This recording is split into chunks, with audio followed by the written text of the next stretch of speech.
Aleluia, boa noite, irmãos, graça e paz. Que bom estar com você aqui nessa quinta-feira para juntos cultuarmos ao Senhor. Mesmo na sua casa, eu quero te convidar a ficar de pé no seu sofá, no seu quarto, na sua cozinha, onde quer que você esteja, e vamos juntos adorar o Senhor, amém? Pai, nós te damos graças em nome de Jesus por essa noite. Nós estamos aqui, Senhor, para render graças ao Senhor e para te exaltar. Nós reconhecemos o seu senhorio sobre nossas vidas. E é por isso que nós queremos dizer que nós existimos para o seu prazer. Nós existimos para a sua vontade. Aleluia.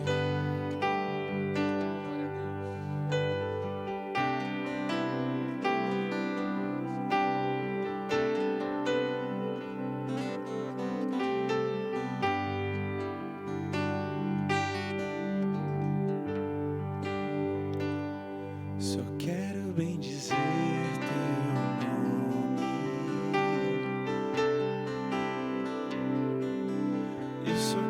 te alegrar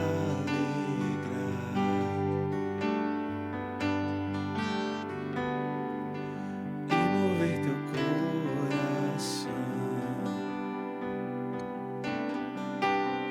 e tudo te entregar. Só quero bem dizer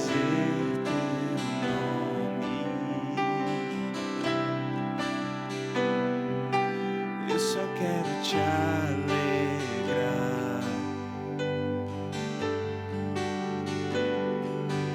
e mover teu coração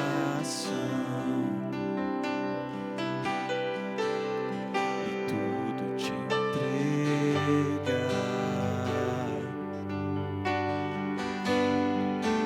para o teu prazer.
Te adorar,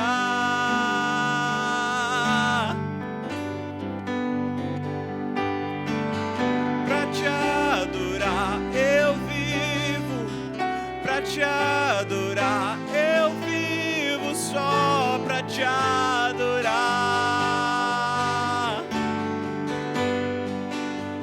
pra o teu prazer.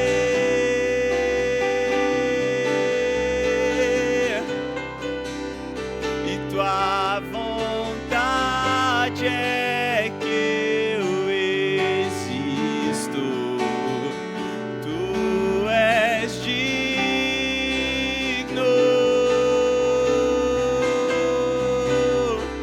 tu és digno,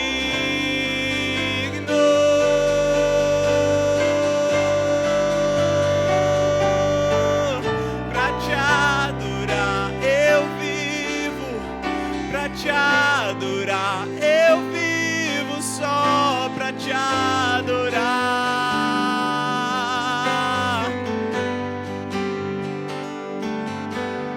pra te adorar eu vivo, pra te adorar eu vivo só pra te adorar,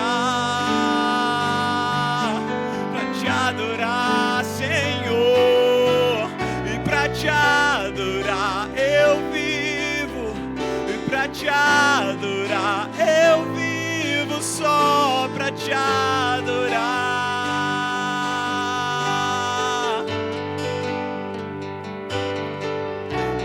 te adorar eu vivo, e pra te adorar eu vivo, só pra te adorar.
Exaltamos, Senhor, muito obrigado por quem o Senhor é. Exaltamos ao Senhor, exaltamos ao nome de Jesus. Aleluia, glória a Deus. Tenha uma excelente ministração da palavra na sua casa, meu irmão. Aleluia, seja mais abençoado. Graça e paz, queridos, tudo bem com vocês? Estamos aqui mais uma noite para louvarmos ao Senhor, para bendizermos o seu nome. E temos dois momentos especiais, né? Um momento de dízimos e ofertas depois da palavra, e já tivemos um primeiro momento de louvor, de adoração, onde os nossos corações foram mexidos, né, pela presença do Espírito de Deus. Louvores abençoados, louvores maravilhosos.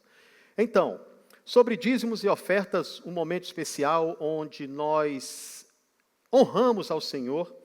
A palavra de Deus em Provérbios, no capítulo 3, o verso 9 e 10, dizem o seguinte: honra ao Senhor com a tua fazenda e com as primícias de toda a tua renda, e se encherão os teus celeiros abundantemente, e transbordarão de mosto os teus lagares.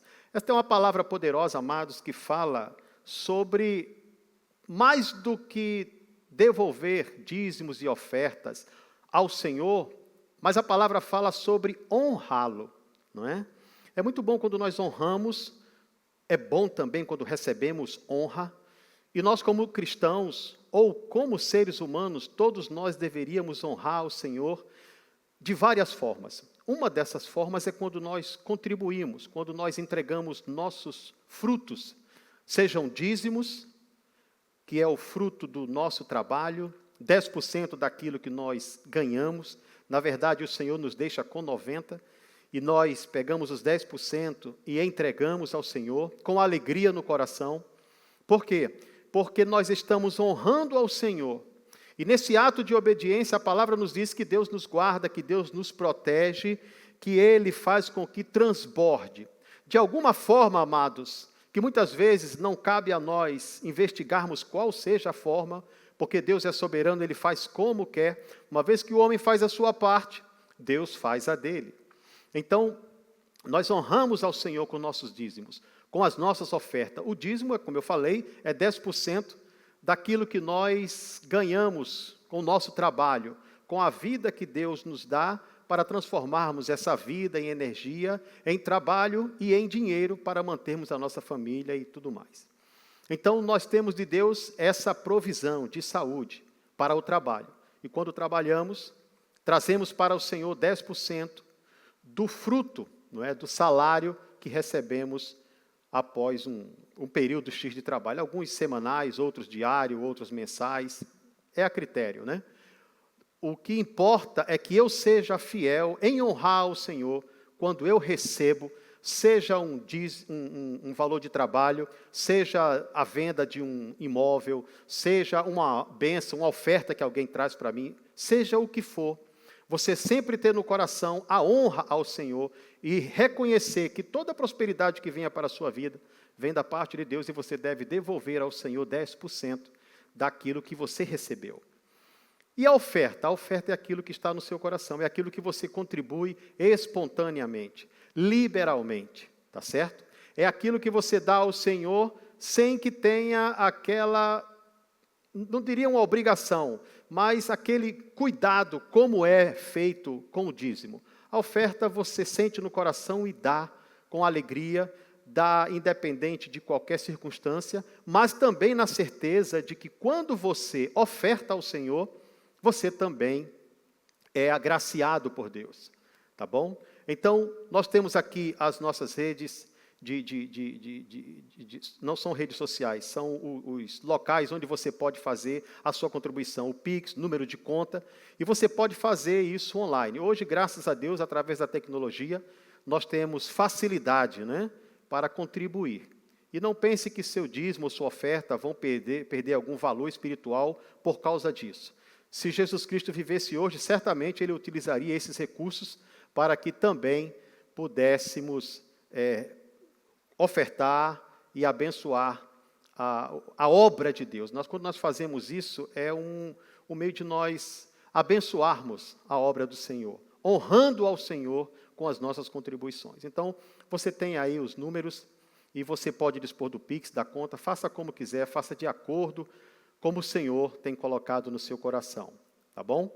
Nós louvamos a Deus por isso, porque é um privilégio que nós temos em poder contribuir. Nem todas as pessoas têm a mesma visão, mas nós cristãos temos essa visão. E louvamos a Deus por isso, tá? É bíblico, faça isso com alegria, certamente você será abençoado. Esta igreja é uma excelente terra, é um local onde você vai plantar e certamente você irá colher. Amém? Glória a Deus. Nós vamos passar para um momento também especial, que é o momento em que nós vamos desfrutar da palavra do Senhor, não é? A palavra de Deus é boa, ela traz entendimento, ela traz luz, ela ilumina o nosso caminho. Então, hoje nós iremos falar algo interessante. Às quintas-feiras nós temos separado para quinta-feira da glória maior, não é? E nós estamos ainda em agosto de Deus.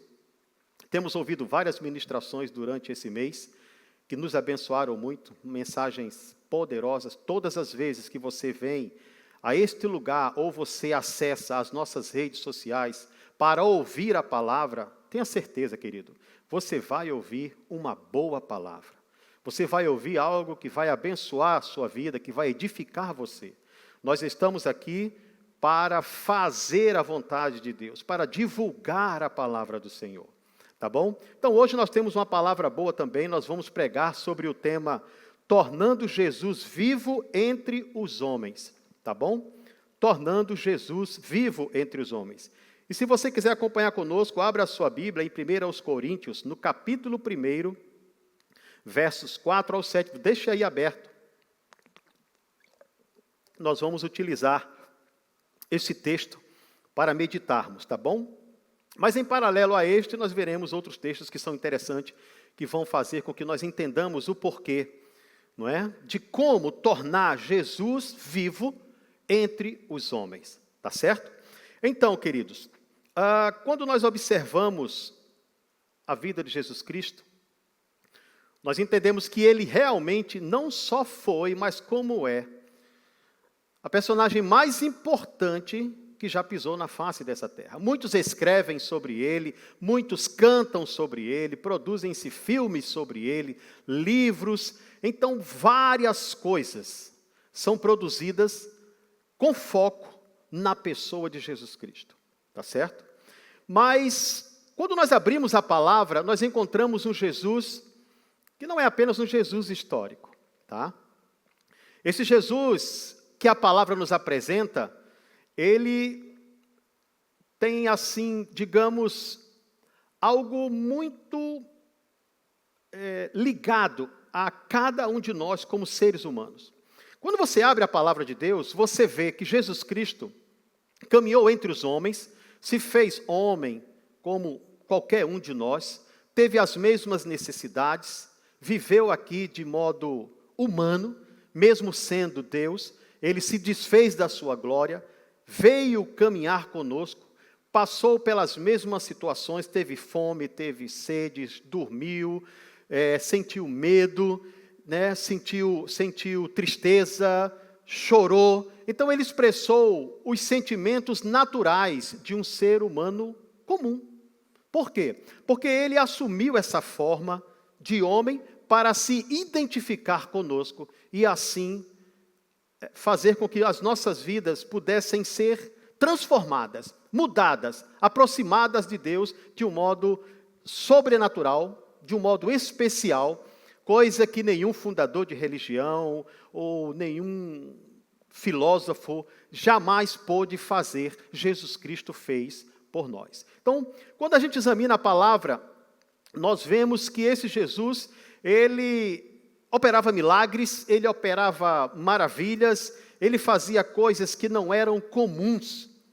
Mas ele não apenas veio fazer isso, mas ele veio mostrar aos seus como fazer, né? Como desenvolver um ministério. Então, quando nós abrimos a palavra, vemos milagres.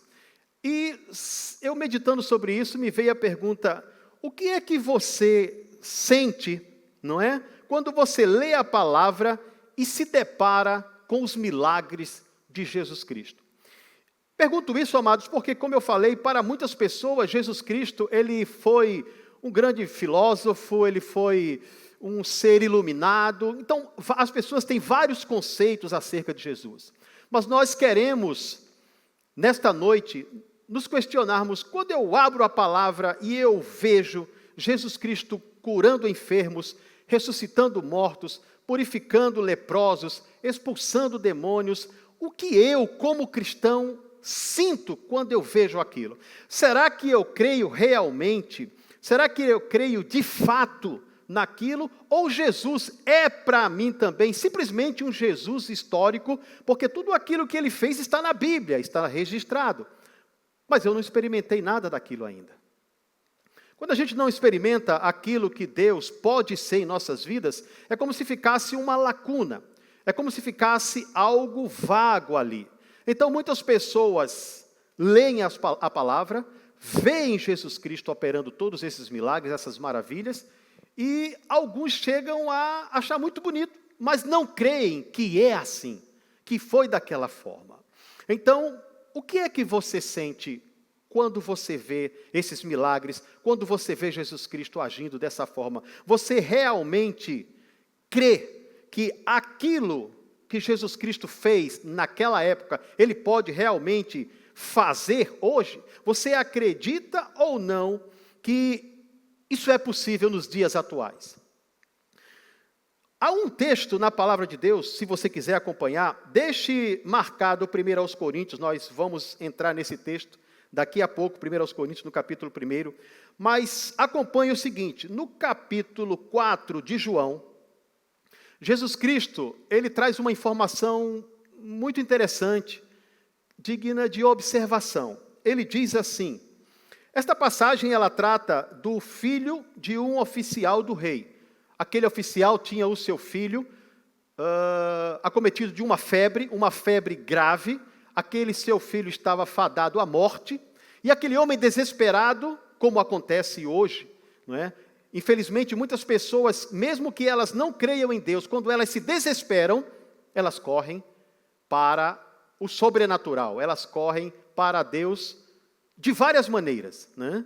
De várias maneiras, mas elas procuram Deus de alguma forma, tá certo? Então aquele pai, sabendo da fama de Jesus, de tudo que ele havia feito, de tudo que ele havia realizado, aquele homem foi ao encontro de Jesus em busca da solução do seu problema, que naquela ocasião, para ele não havia outra solução que não fosse apelar para Jesus Cristo. Tá certo? A palavra nos mostra que ele foi em busca de Jesus, e quando ele abordou Jesus Cristo, ele disse que o seu filho já estava à morte, já estava para morrer, e ele quis levar Jesus Cristo com ele até a sua residência, para que Jesus curasse o seu filho. E Jesus, no versículo 48, João capítulo 4, versículo 48, Jesus disse assim, se não virdes sinais e milagres, não crereis. Vou repetir. Então Jesus lhe disse, se não virdes sinais e milagres, não crereis. Essas palavras foram do próprio Jesus. É como se nós pudéssemos entender que para que Jesus Cristo fosse crido de fato, ele precisava operar milagres. Ele precisava quebrar a incredulidade do homem. Ele precisava quebrar o coração do homem. Fazer com que o homem abrisse o seu entendimento e visse realmente que ele não é simplesmente uma pessoa histórica, não, mas ele é muito mais do que isso. Ele era o próprio Filho de Deus. Então ele se expressou dessa forma. Se não houver milagres, vocês não vão crer. Isso fez com que aquele homem pedisse ao Senhor que ajudasse a sua fé e disse, Senhor, vamos lá na minha casa para curar o meu filho. O Senhor disse, não, eu não vou, vá, o seu filho já está bom. E exatamente naquela hora em que Jesus proferiu aquela palavra, aquele menino ficou totalmente curado. Aquele foi o primeiro milagre de cura registrado na palavra. O primeiro milagre de Jesus foi a transformação de água em vinho. Inclusive, ele estava lá nas proximidades de Caná. Então, ele fez esse primeiro milagre registrado na Bíblia. E nesse primeiro milagre, ele disse, se vocês não verem sinais, milagres, vocês não vão crer. O tema da ministração esta noite é tornando Jesus vivo entre os homens. E Jesus Cristo mostrou o meio através do qual ele iria se mostrar, se revelar para as pessoas daquela época. Quando nós examinamos a palavra, nós vemos em Romanos, no capítulo 1, verso 16, algo sobre Paulo, tá? Prestem atenção.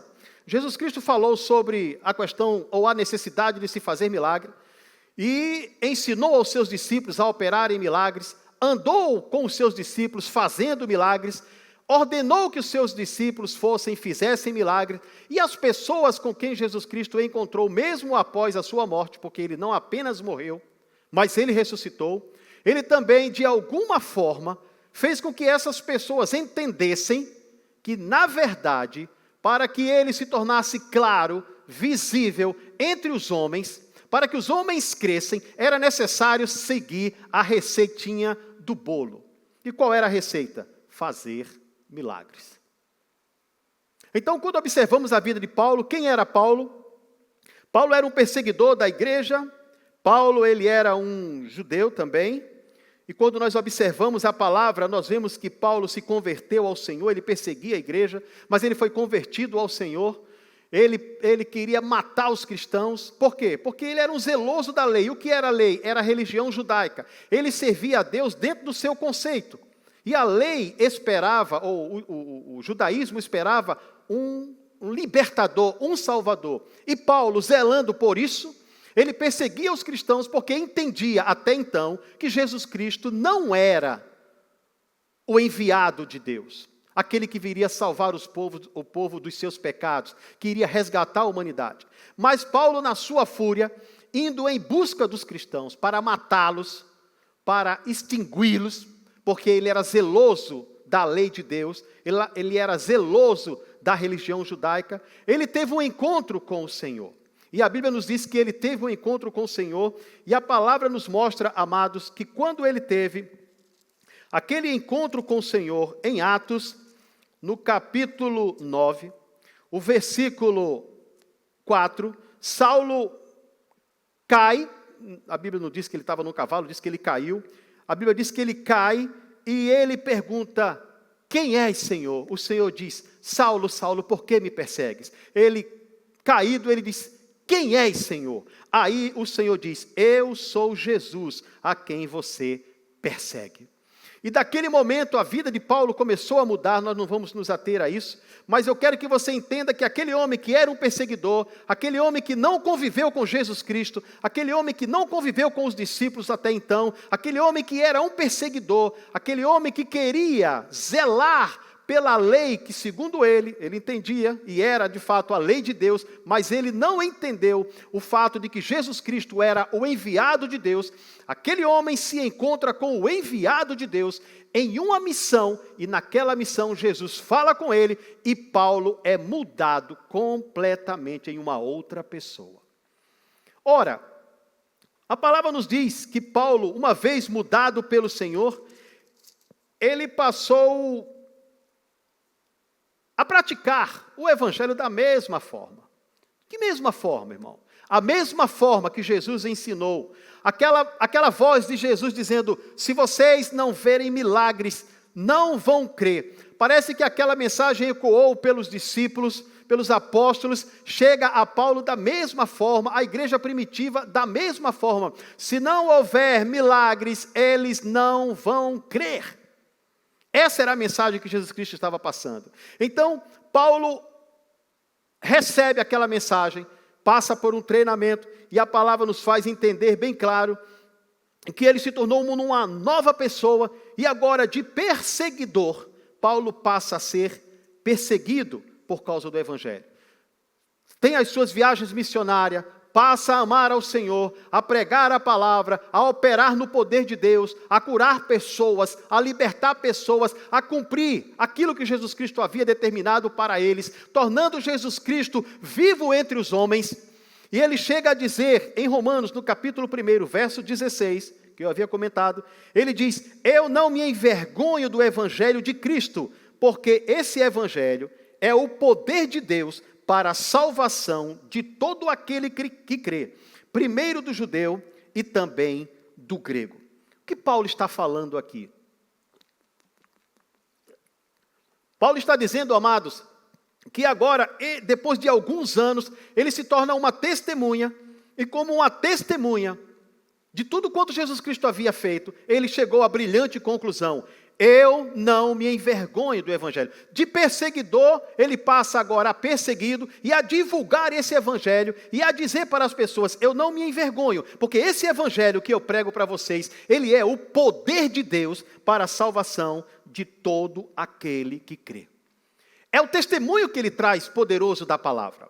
Então, você indo um pouco mais adiante, aí mesmo em Romanos, no capítulo 15, vamos analisar, capítulo 15, tá certo? Versículo 18 e 19, nós vamos ler na versão internacional para ficar bem claro.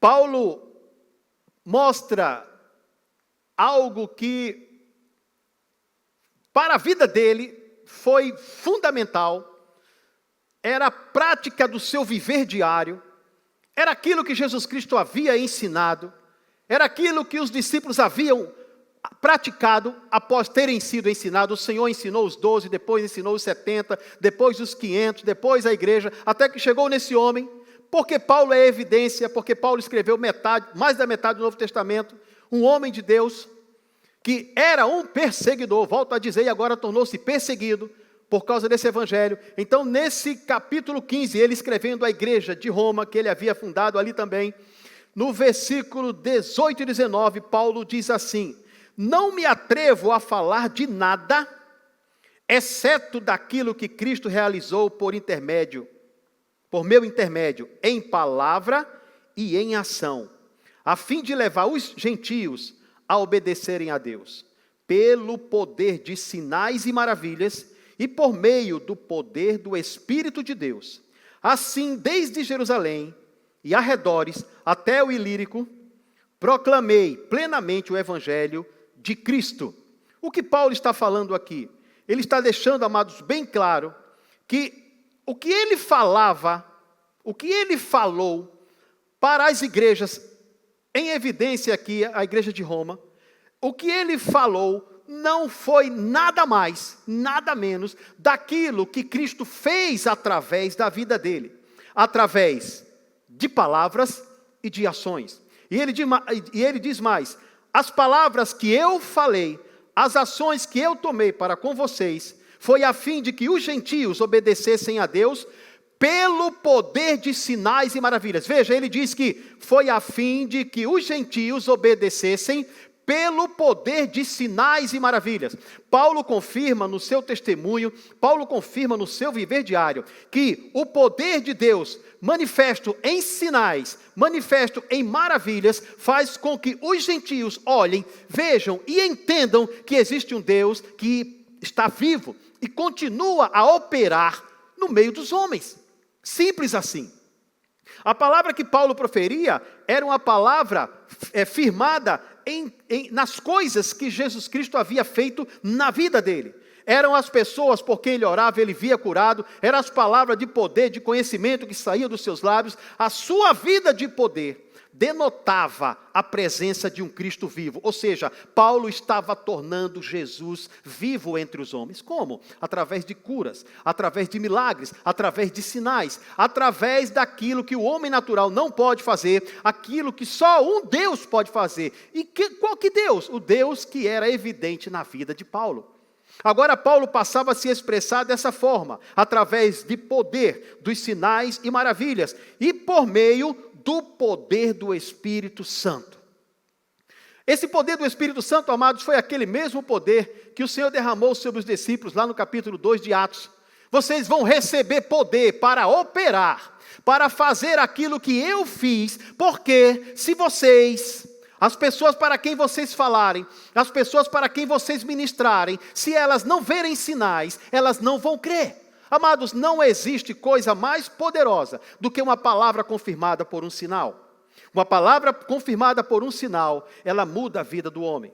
Ela mudou a vida de Paulo, e Paulo teve o poder de mudar várias vidas, porque ele pregava, ensinava, curava, e o Espírito Santo pegava toda aquela ação, toda aquela palavra e convertia, e pessoas eram convertidas, igrejas eram erguidas, igrejas eram levantadas, pessoas se voltavam para o Evangelho, fossem gentios ou fossem judeus. A receita do bolo era a mesma, e ele colocou essa receita em prática. Em 1 Coríntios, no capítulo 2, versículo 4, 1 Coríntios, capítulo 2, versículo 4, ainda vou começar a pregar.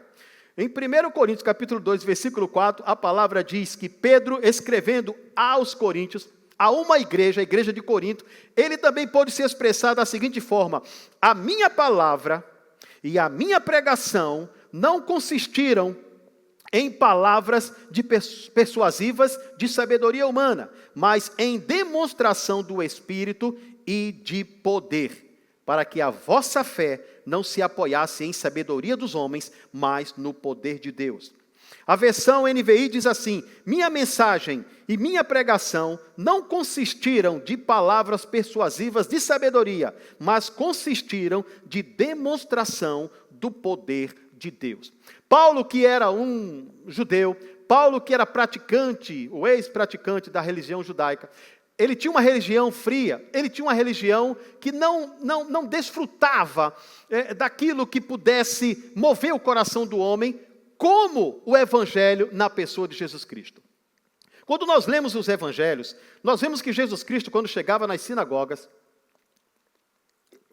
porque Jesus Cristo congregava, quando ele chegava nas sinagogas, que ele falava, as pessoas se impressionavam. Ele fala como quem tem autoridade. Jesus Cristo, quando orava, as pessoas se impressionavam. Ele era judeu, praticante do judaísmo. Ele veio estabelecer uma nova ordem. Ele veio estabelecer o caminho. Mas ele praticou, cumpriu tudo que a lei havia predito. Só que quando ele pregava, quando ele falava, as pessoas diziam: ele fala de uma forma diferente, ele age de uma forma diferente. Por exemplo, os judeus oravam muito, os judeus oram muito, muito. E Jesus Cristo, quando orava ou ministrava uma cura, ele dizia 4, 5 palavras e tudo acontecia. E aquilo espantava aquelas pessoas, deixavam-nas perplexas. Como é que ele consegue fazer isso? Apenas com uma palavra. Amados, porque ele veio mostrar justamente a receita, o caminho através do qual os homens poderiam se associarem a ele e também no mesmo Espírito operarem como ele, para fazer com que outras pessoas também viessem para o mesmo Evangelho e se associassem, e assim aquilo se tornasse como uma bola de neve, né? Um trazendo outro, gerando discípulos. Porque, na verdade, amados, nós fomos chamados não para sermos seguidores, mas para sermos geradores de discípulos, para gerarmos vidas para o reino de Deus. Então, Paulo é um exemplo claro disso. Jesus Cristo passou a mensagem, Paulo absorveu e pregou sobre isso. E nós vemos que na igreja de Romanos ele falou sobre isso, na igreja de Corinto também, ele falou sobre isso. O que isso nos faz entender? Que Jesus Cristo, amado, ele está vivo hoje. E através do ministério do Espírito Santo e dos seus dons, Jesus traz para nós, para a igreja local, para o povo dele, uma realidade sobrenatural. É isso que a igreja recebeu, é isso que a igreja tem, é isso que a igreja tem que praticar, o sobrenatural, com base naquilo que o Espírito Santo e os seus dons foram dados para a igreja, foram colocados para a igreja como instrumentos para nós podermos avançar.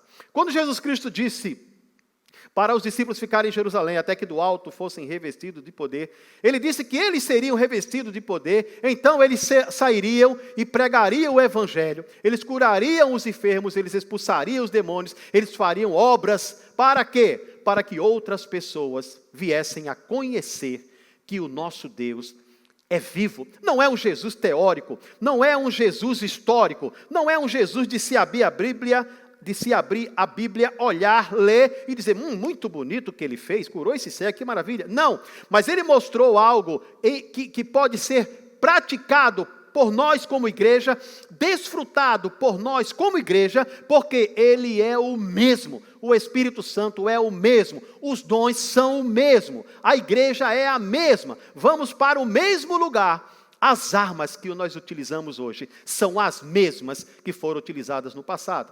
Existem alguns movimentos, principalmente o cessacionismo, que diz que os dons pararam, né? Que houve uma época em que eles foram importantes, que agora não existem mais, que eles não negam realmente que Deus possa fazer milagres, mas Deus faz milagres quando Ele quer, da forma que Ele quer, porque Ele é soberano. Isso é fato. Só que a forma que Deus quer é através de você, usando a palavra, como Paulo usou. Paulo em nenhum momento chegou para perguntar a Deus se Ele queria curar um enfermo. Não, ele orou, ele expulsou, ele repreendeu e a cura se manifestou naquela pessoa.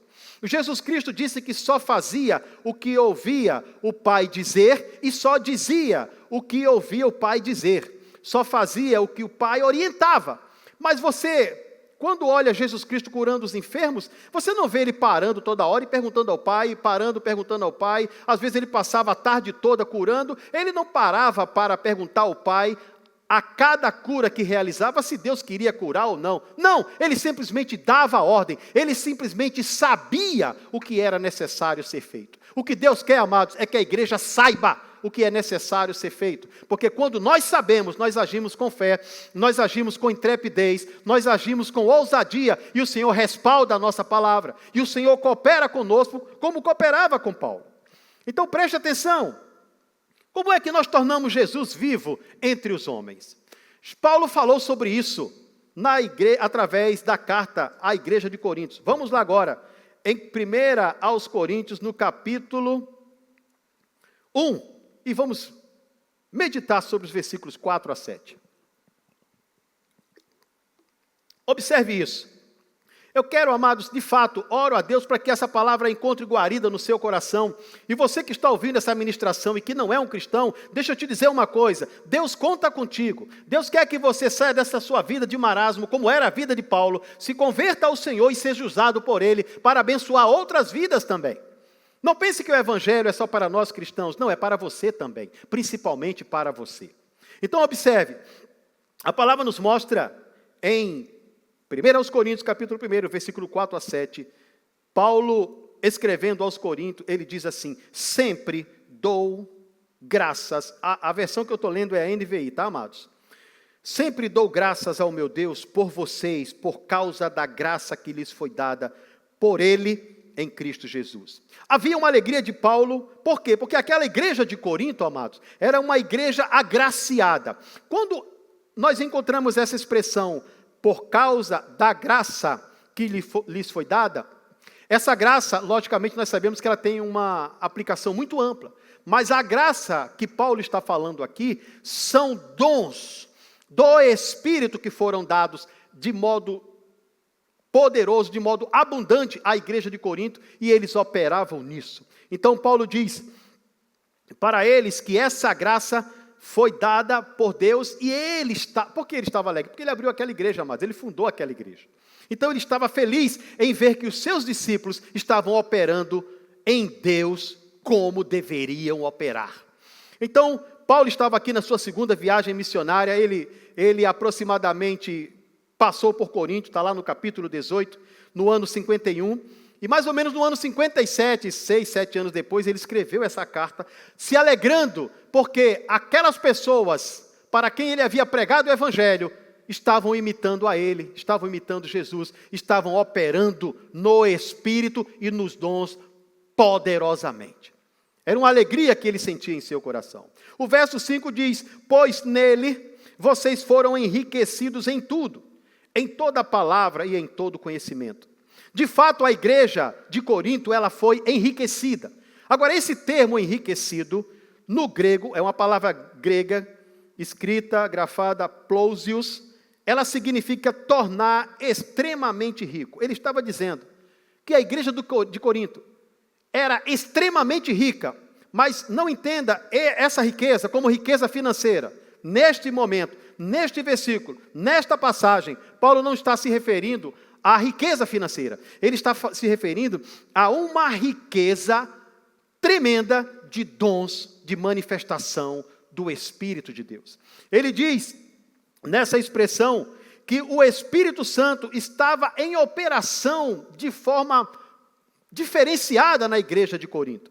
Ele fala sobre palavra e conhecimento. se referindo aos dons da palavra, que nós sabemos que são os dons de língua, interpretação e profecia, e o de conhecimento, que são palavra do conhecimento, palavra da sabedoria, discernimento de espírito, e outros dons. A igreja era podre de rica, a igreja tinha a manifestação do Espírito abundantemente fluindo nela. Aquilo alegrava o coração de Paulo por essa graça maravilhosa. No versículo 6, Paulo diz: porque o testemunho de Cristo foi confirmado entre vocês. Aqui está o segredo da alegria de Paulo. Paulo disse: o testemunho de Cristo foi confirmado entre vocês.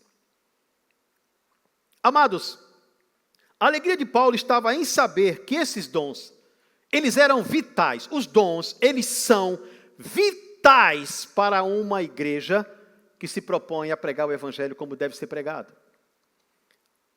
Os dons, a manifestação do Espírito Santo, confirma o testemunho de Jesus Cristo. A manifestação do Espírito Santo, a operação dos dons na igreja, fazem com que Jesus se torne vivo entre os homens. Nós não servimos a um Deus teórico, a um Jesus teórico, a um Jesus histórico. Não, nós servimos a um Jesus que morreu, ressuscitou, deu dons aos homens, rege a igreja, dirige a igreja, comanda a igreja, opera através da igreja, através do seu Espírito que foi dado para a igreja. E esse Espírito, ele distribui, ele se move, ele faz acontecer como ele quer, né? O Espírito faz como ele quer, o Espírito sai dirigindo, sai orientando, sai fazendo as coisas. E a igreja de Corinto era uma igreja que desfrutava desse poder, desfrutava desses dons abundantemente. E o testemunho de Cristo, ele era confirmado. Ou seja, para os irmãos de Corinto e para as pessoas para as quais eles pregavam o Evangelho, quando havia uma palavra de conhecimento, quando havia uma palavra de sabedoria, quando havia uma cura, quando havia uma libertação, as pessoas que presenciavam aquele momento estavam simplesmente sabendo que aquele Jesus, o qual Paulo pregava, o qual Paulo ensinou àquela igreja, estava vivo e atuante naquela igreja. Amados, quando nós aqui na igreja vemos pessoas sendo curadas, vemos palavras de conhecimento, palavras de sabedoria sendo liberadas aqui, quando nós vemos discernimento de Espírito operando aqui, dons de maravilhas, dom de curar, isso está me dizendo, está dizendo para você que o Jesus teórico, que o Jesus histórico saiu da Bíblia e se tornou real entre nós. É por isso que existem muitas igrejas que não creem nisso. Se tornam frias, são legalistas e ainda querem fazer com que aqueles que creem deixem de crer. Amados, chegaram tarde. Não tem como fazer com que nós não creiamos nas verdades da palavra de Deus. Jesus Cristo se tornou vivo. Ele se torna vivo entre nós e nós apresentamos às pessoas um Jesus vivo, um Jesus que liberta, um Jesus que salva, um Jesus que cura, um Jesus que transforma, um Jesus que muda a vida das pessoas. Isso é feito através de quê? Através do Espírito Santo e da manifestação dos dons, que é o que nós buscamos aqui. Imersões proféticas, jejuns, orações, buscamos isso, porque queremos isso, teremos isso, será assim, amado. Porque não tem como você buscar e não achar. Não tem como você pedir e não receber. Não tem como você não bater e não se abrir para você. Então, se para você Jesus é um Jesus teórico, mude. Comece a se envolver com a palavra de fato, comece a se envolver com as coisas de Deus de fato, e a sua vida poderá também ser como a de Paulo, um instrumento utilizado para tornar Jesus vivo entre os homens. Então, o testemunho de Jesus Cristo se tornou confirmado entre eles. E um testemunho confirmado, amados, é poderosíssimo. Quando o testemunho é confirmado, está feito. Não tem mais o que fazer. Contra fatos não há argumentos. Era canceroso? Não é mais. O irmão Marcos trouxe esses dias aqui o laudo médico, mostrando a situação em que ele estava antes de receber a cura do coração, e o laudo mostrando após ele receber a cura do coração, sem intervenção médica. Qual foi a intervenção na vida daquele irmão? o dom da cura, o poder da cura, o Jesus se tornando vivo entre nós. E isso nos alegra qualquer cristão, amados, alegra qualquer cristão. Então Paulo falou sobre isso. No versículo 7 de 1 aos Coríntios, capítulo 1, ele diz assim: de modo que não lhes falta nenhum dom espiritual. Veja, a igreja era tão rica, abundava tantos dons, que eles não tinham falta de dom espiritual algum. Enquanto vocês aguardam que o Senhor Jesus Cristo seja revelado. Ou seja, enquanto Jesus não vem, vocês operam em poder. Enquanto Jesus não vem, vocês curam os enfermos. Enquanto Jesus não vem, vocês mandam uma palavra de poder, uma palavra de conhecimento, uma palavra de sabedoria, uma operação de maravilhas. Você vai tornando Jesus vivo entre os homens, enquanto Ele não vem. Esse é o papel da igreja. Essa é a função da igreja. Não fomos salvos para estarmos sentados nos bancos, esquentando o banco, não, irmãos. Nós fomos salvos para gerar vidas, para salvar vidas, para sermos instrumentos de Deus, para recebermos o batismo com o Espírito Santo e operarmos nos dons para tornarmos o nosso Jesus vivo entre os homens. Jesus teórico nós temos na televisão, nós temos em livros, temos em jornais, temos nas artes, temos em todo lugar. Esse Jesus não nos interessa. O que nos interessa é o Jesus vivo, que opera, que cura, que salva, que traz alento aos corações, que te diz algo que aconteceu no passado, como falou com a mulher samaritana, que te diz algo que vai acontecer no futuro, como fez com Paulo e com outras pessoas, que diz para você: o médico te disse que esse câncer não tem cura, pois tem cura, eu vou te curar e vou te mostrar que eu estou vivo até hoje. Essa é a realidade para a igreja de Deus, essa é a minha realidade, essa é a realidade que eu busco, essa é a realidade que você deve buscar como igreja de Deus. Ser um instrumento sobre essa terra, para que o seu Jesus se torne vivo entre os homens. Você muitas vezes sai para evangelizar, a pessoa: não, eu conheço Jesus. Ah, não, Jesus, se não fosse Ele, minha vida não era assim. Vazios, a vida toda entrevada, às vezes cheio de demônio, cheio de doença, cheio de craca. Quando Jesus se torna vivo na vida daquela pessoa, todas aquelas mazelas saem. O demônio tem que sair, a doença tem que sair, a felicidade chega, a alegria, a paz. Aquilo que houve com Paulo acontece porque é uma receitinha de bolo.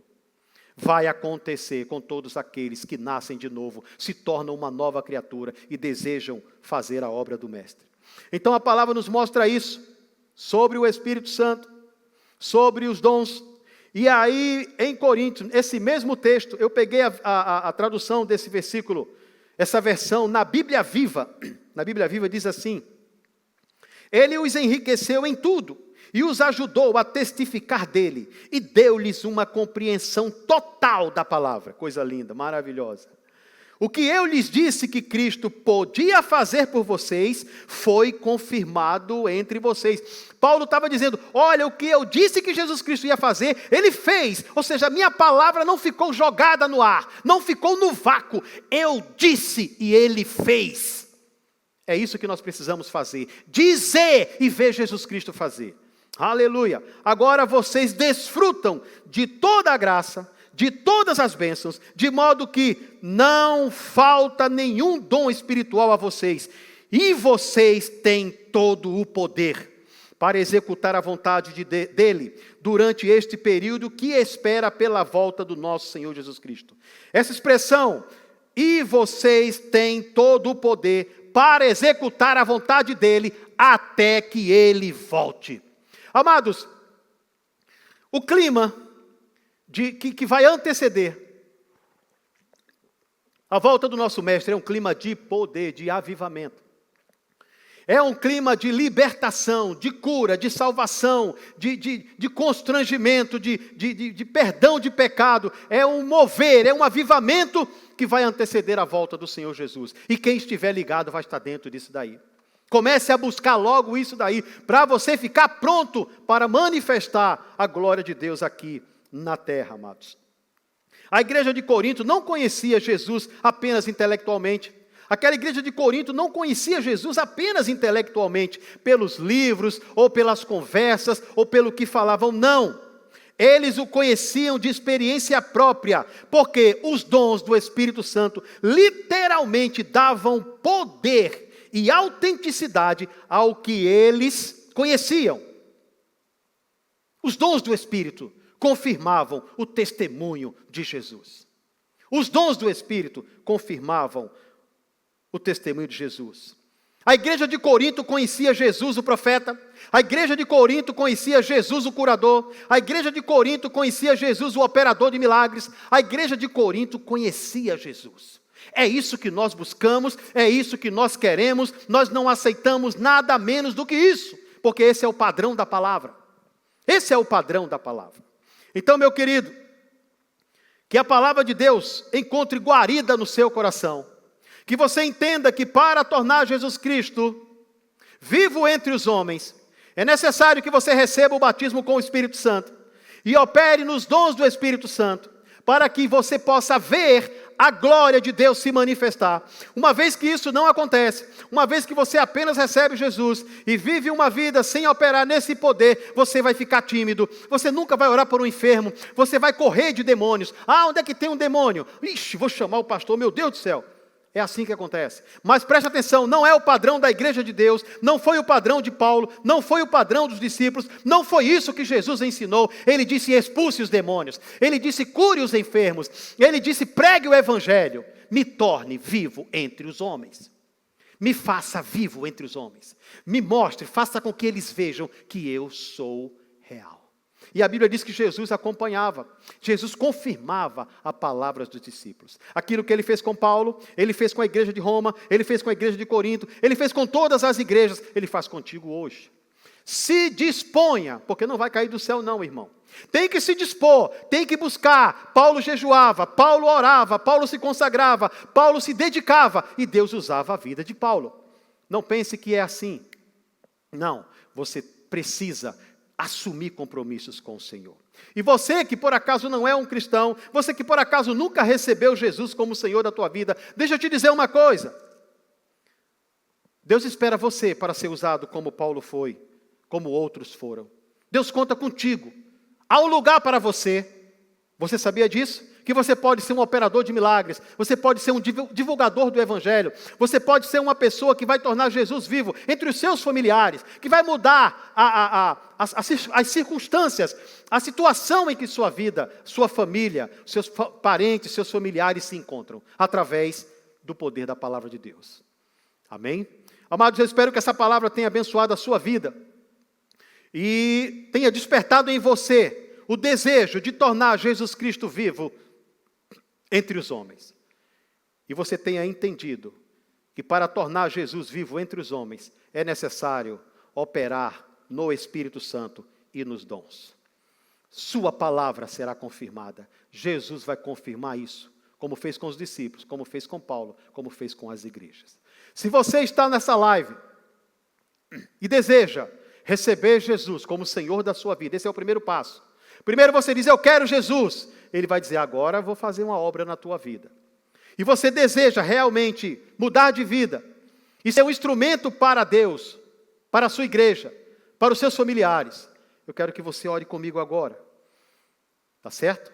Aí na parte inferior do vídeo vai aparecer um telefone. Ligue para a nossa igreja, nós vamos dar uma assistência a você. Nós vamos estar perto de você. Nós vamos ajudar você a caminhar, assim como Paulo foi ajudado. Nós vamos ajudar você. E você vai se tornar uma labareda, um maçarico poderoso nas mãos de Deus. Tá bom? Se você quer receber Jesus, faça essa oração comigo. Diga assim: Pai, em nome de Jesus, eu te recebo como o Senhor da minha vida. Neste momento, eu te entrego a minha vida. E eu não quero mais que Satanás tenha nenhuma ingerência sobre mim. Nesse momento, Pai, perdoa os meus pecados. Escreve o meu nome no livro da vida. Muda a minha vida. Me enche do teu Espírito. Faça com que eu possa tornar Jesus vivo entre os homens. Torne Jesus real na minha vida. Porque eu quero ser um instrumento nas mãos de Deus. Muito obrigado, Pai. Eu recebo Jesus como o Senhor da minha vida. Agora, amém. Glória a Deus. Se você fez essa oração, você é o homem ou a mulher mais feliz do mundo. Jesus vai usar você e você vai poder mudar a história de muitas pessoas, porque Jesus vai cooperar contigo. Amém? Seja abençoado na prática da palavra, que ela encontre guarida no seu coração e produza a 100 por 1. Seja abençoado no nome de Jesus.